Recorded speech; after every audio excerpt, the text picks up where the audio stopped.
John Kent, we're coming to the end of a municipal year. Would you describe this as a successful year or a difficult year or a bit of both? I think it's a bit of both, Michael. Clearly last year we had a firm majority on the council, albeit it was a majority of one.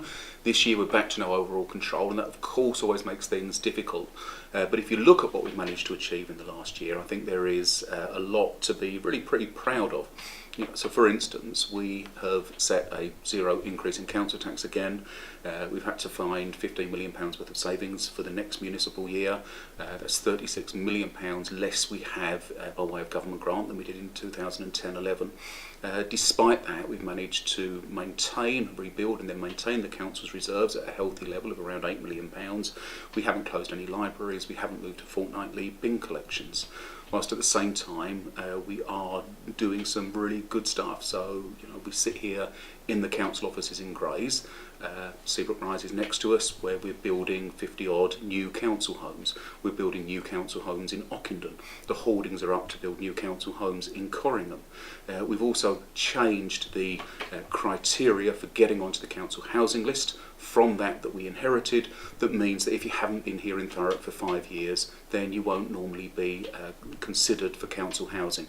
I think that they are significant achievements.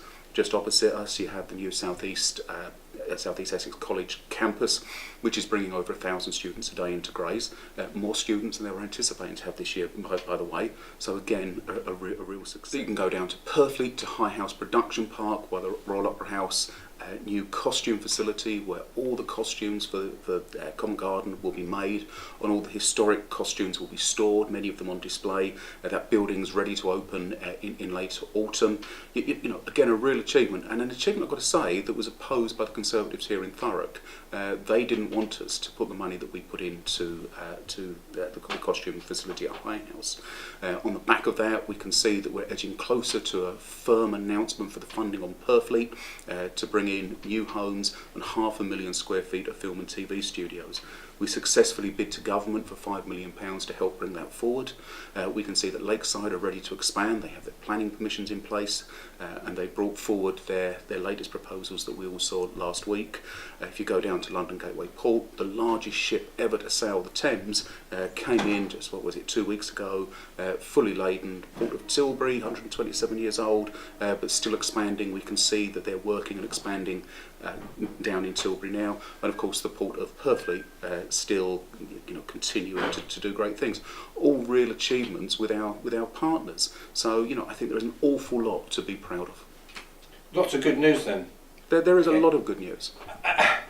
However, if we just take it bit by bit, you mentioned the libraries. There was a lot of concerns about the libraries. Can you guarantee that nobody will lose their job who works in a library? No, I think there will be some job losses in libraries. And isn't that the small print bit? Isn't there a bit about the libraries, etc., everything? Hold on a second, where's the small print here? And you just said somebody's going to lose their job. Yeah, there will be some job losses because we have £36 million less to spend than we did in 2010-11. And what I've always said is that we will protect the front line as far as possible for as long as possible. Clearly I want to keep all 9 libraries that we have at the moment open. I want to open a 10th library down in Purfleet. But libraries still have to make some savings, and inevitably those savings are likely to mean that somebody will lose their job.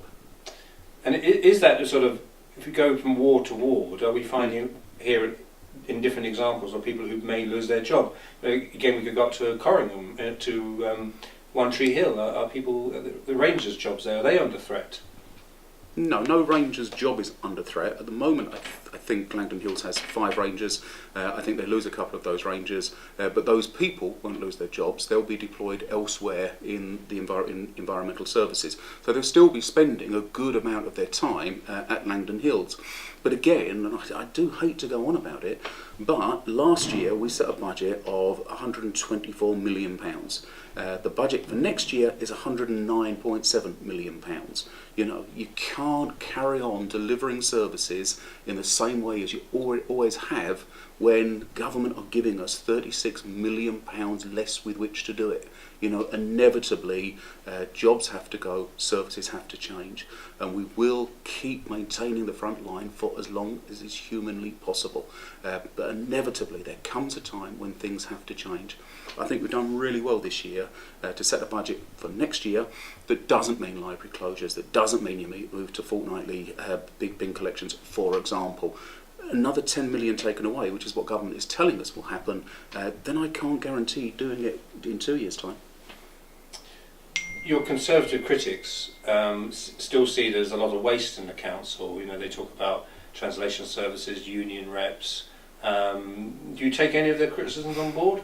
Well, of course, you take criticisms on board, and I don't see it actually as criticism, I see it as being very helpful. But if you take something like trade union facilitation time, we have exactly the same trade union facilitation time as the Conservatives did for all 6 years that they ran the council. In fact, in 2009, they put forward agreed a proposal to stop trade union facilitation time, but they never enacted it. And the reason they never enacted it, Michael, was when you look at it more closely, it's actually more expensive to give people release from their day jobs to do the trade union thing, rather than just allowing one person to do it. So they had the opportunity to do it, they looked at doing it, but didn't. You can go through a number of criticisms like that. I'm not saying there's no waste in this organisation. Clearly, if the organisation is spending £110 million next year, there will be some waste, there will be some duplication. And I think it's for all 49 members, and indeed members of the public, to point out to us when they think they can see that waste, when they think they can see that duplication, so that we can root it out. The last Cabinet meeting had over 30 items, and it was a very, very packed. Do you think you did justice to democracy? I know your answer may well be involved. We had 2 by-elections, but was there enough scrutiny of all those issues in the time allocated? Yeah, the time allocated was as long as it took. I mean, it's not really for me to say.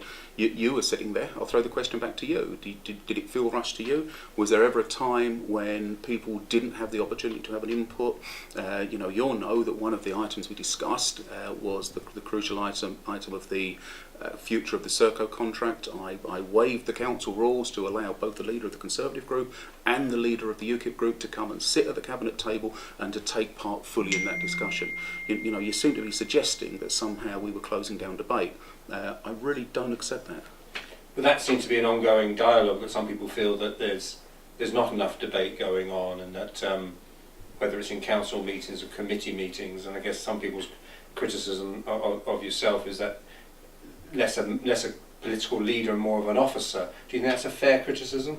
No, I don't. I think some people almost feel that I kind of devote too much time to the job, that I take the job almost too seriously. I think if the accusation is that I've brought a professionalism to the role of leader of the council that wasn't there before, then that's a criticism that I don't mind taking. And I guess we're now coming. You've had it looks like a strong partnership with Graham Thurrock, and that partnership is going to come to an end in June, isn't it? Absolutely. And you've already paid tribute to Graham, but what would you hope from the next chief executive? Well, I would hope to build on the good work that Graham's done, and I just have to remind people that when Graham arrived here, he was the 6th chief executive in the space of 4 years. We'd had 5 people as Director of Children's Services, we'd had 5 monitoring officers, we'd overspent the council budget by £4 million at the end of the previous year, under the Conservative administration of course. They'd already taken £2 million out of reserves in that year. If we'd have carried on overspending at that rate, the council would almost literally have been bankrupt within a matter of months. Graham has brought stability to the council, he's brought financial security to the council. Whoever comes in to take over from Graham finds the council in a much, much better, safer, more secure place than it was 5 years ago. And whoever that person is, we will form a strong relationship and a strong partnership with them, making sure that we carry on delivering good quality services, making sensible savings, and delivering on what is, I think, the most exciting agenda for creating jobs and growth anywhere in the country. Do you really? I think sometimes you say that. Do you really get that feedback from other councils across the east of England, maybe across the country, that they see Thurrock as or wish I was running that council?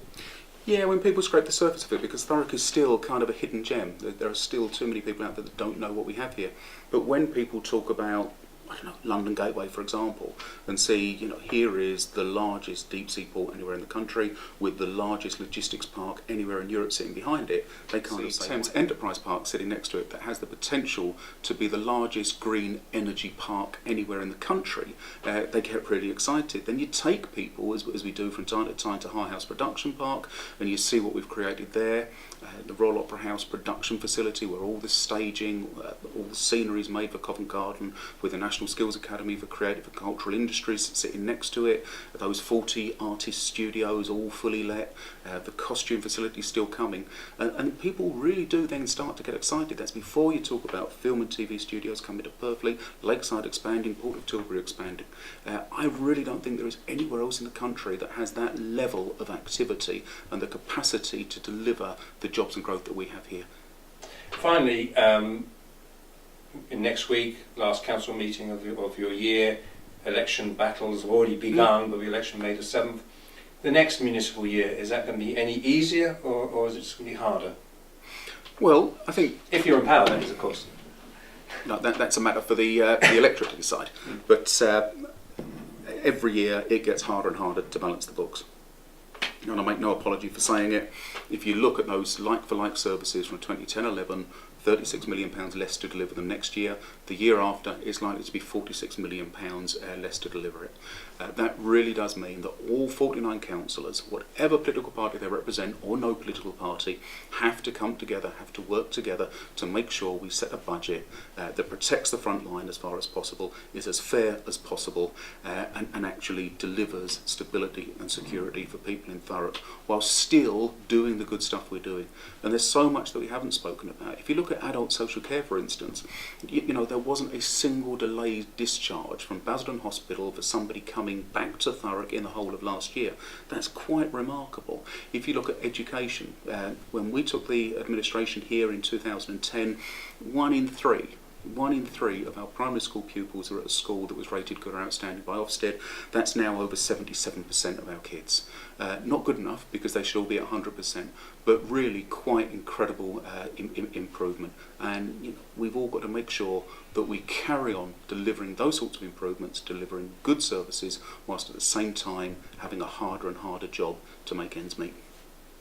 John Kent, thank you very much for your time.